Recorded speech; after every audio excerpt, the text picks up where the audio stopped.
ओम शांति।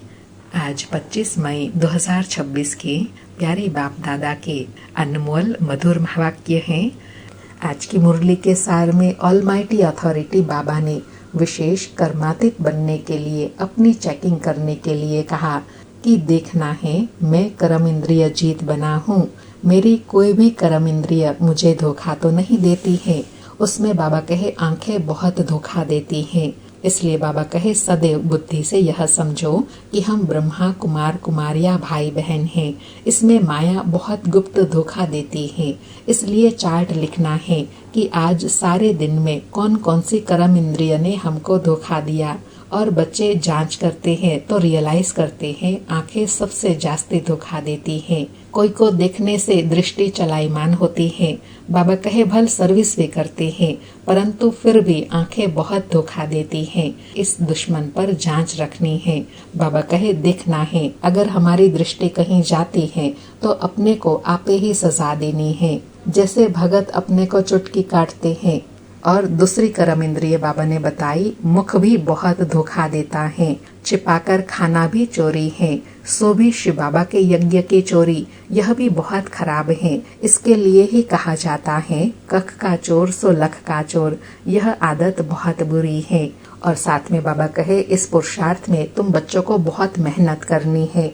विश्व का राज्य भाग्य लेना कोई कम बात थोड़े ही है। इस एक पुरुषार्थ में सब कुछ प्राप्ति हो जाती है।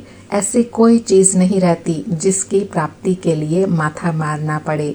उसके लिए बाबा कहे पुरुषार्थ तो करना पड़ेगा ना। और दूसरी कर्म इंद्रिय बाबा ने बताई मुख भी बहुत धोखा देता है। छिपाकर खाना भी चोरी है। सो भी शिव बाबा के यज्ञ की चोरी, यह भी बहुत खराब है। इसके लिए ही कहा जाता है कख का चोर सो लख का चोर। यह आदत बहुत बुरी है। फिर एग्जाम्पल दिया कि ब्रह्मा बाबा पहले कचेरी लगाते थे, देखते थे कोई कर्म इंद्रिय ने धोखा तो नहीं दिया। ऐसे बाबा कहे स्व चेकिंग करेंगे तब ऊंच पद पाएंगे। और साथ में कहा कि बाबा कहते हैं बच्चे तुम्हारा यह धर्म बहुत सुख देने वाला है तो रोज अपना पोता मेल देखो। और विशेष स्मृति और नशा दिलाते कहा कि बच्चे आत्म अभिमानी होकर बैठे हो। हर एक बात अपने आप से पूछनी पड़ती है। बाप बच्चों को युक्ति बताते हैं कि अपने से पूछो हम आत्म अभिमानी हो बैठे हैं। बाप को याद करते हैं क्योंकि बाबा कहे यह तुम्हारी रूहानी सेना है। उस सेना में तो हमेशा जवान ही भर्ती होते हैं। इस सेना में जवान बूढ़े 14-15 वर्ष के भी हैं तो 90 वर्ष के बूढ़े भी हैं, छोटे बच्चे भी हैं। यह सेना है माया पर जीत पाने के लिए और ऊंच पद पाने के लिए। कहा बाप के डायरेक्शन पर पूरा चलना है। बाप डायरेक्शन देंगे, माया फिर बीच में आकर विघ्न डालेंगी। बाप कहते हैं बच्चे भूलो मत, नहीं तो फिर बहुत पछताना पड़ेगा। सारे दिन का पोतामिल निकालेंगे तो तुम्हारी बहुत उन्नति होती रहेंगी और विकर्मा जीत भी सहज बन जाएंगे। फिर अटेंशन दिलाया कि तुम बच्चे बहुत बहुत ऊंच पद पाने के लिए भगवान से पढ़ते हो। बाप समझाते हैं माया फिर निंदा कराती है। तुम बच्चों ने अपकार किया, बाप आकर उपकार करते हैं। कहते हैं बच्चे तुम अगर कुदृष्टि रखेंगे तो अपना ही नुकसान करेंगे। फिर स्मृति दिलाई कि तुमको अभी ज्ञान का तीसरा नेत्र मिला है। तुमको अभी बाप आकर त्रिकालदर्शी त्रिनेत्री बनाते हैं। तुम अभी आस्तिक बने हो तब त्रिकालदर्शी बने हो। तुम अभी आस्तिक बने हो अर्थात तुमने अभी बाप को पहचाना है तब तुम त्रिकालदर्शी बने हो। सारे ड्रामा का राज अभी तुम्हारी बुद्धि में है। फिर अटेंशन दिलाते स्मृति दिलाई कि तुम हो शिव शक्ति पांडव सेना। तुम सब पंडे हो, शांति धाम सुख धाम का रास्ता बताने वाले हो। तुम गाइड्स भी हो।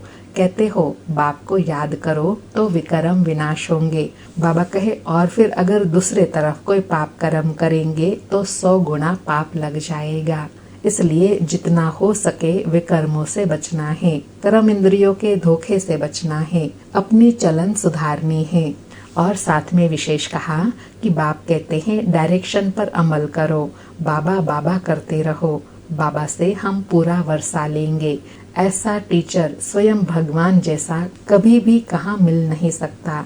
और अंडरलाइन कराया कि ब्रह्मा बाबा कहते हैं कि अगर मैं कुछ कहूँ तो भी समझो शिव बाबा कहते हैं तुम अभी पूज्य बनने के लिए मनुष्य से देवता बनने के लिए पढ़ते हो, कोई की तकदीर में नहीं है। तो कहते हैं मुझे तो संशय आता है शिव बाबा कैसे आकर पढ़ाते हैं। इसलिए ब्रह्मा बाबा भी कहते हैं मैं कुछ कहता हूँ तो भी समझो शिव बाबा कहते हैं सदा बस बाबा बाबा करते रहो। श्रीमत देने वाला एक बाप है। और लास्ट में विशेष सेवा के लिए कहा कि हर एक को यह पैगाम देना है, जो ऐसा कोई ना कहे कि हमको क्या पता शिव बाबा आया हुआ है, बस सारा दिन बाबा बाबा ही करते रहो। बाबा कहे कई बच्चियां बहुत याद करती हैं, शिव बाबा कहने से ही कई बच्चों को प्रेम के आंसू आ जाते हैं। कहते हैं कब जाकर बाबा से मिले, देखा नहीं है तो भी तड़पती रहती है, और जो देखे हुए है फिर बाबा की श्रीमत को मानते नहीं है। वंडर है ना।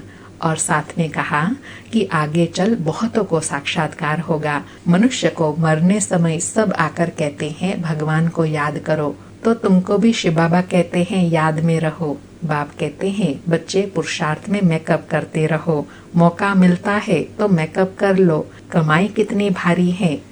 सुनते हैं प्यारे बाप दादा के अनमोल मधुर महावाक्य।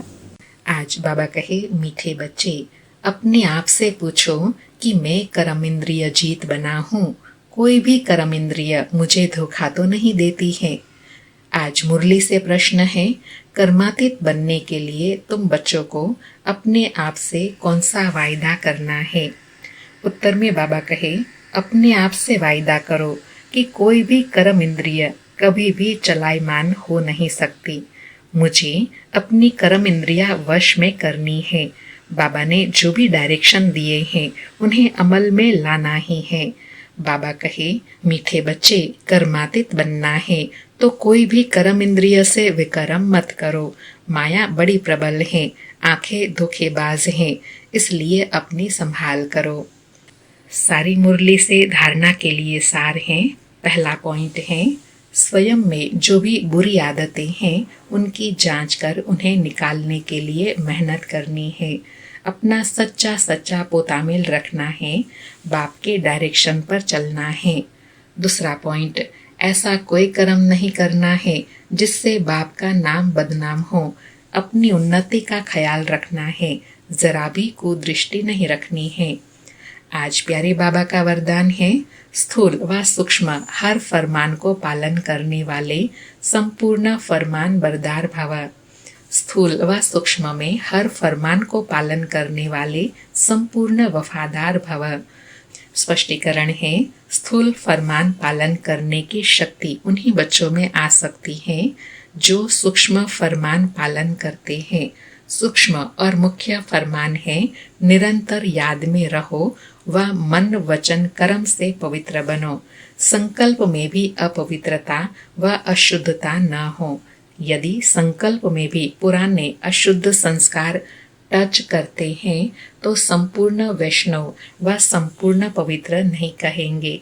इसलिए कोई एक संकल्प भी फरमान के सिवाय न चले तब कहेंगे संपूर्ण फरमान बरदार।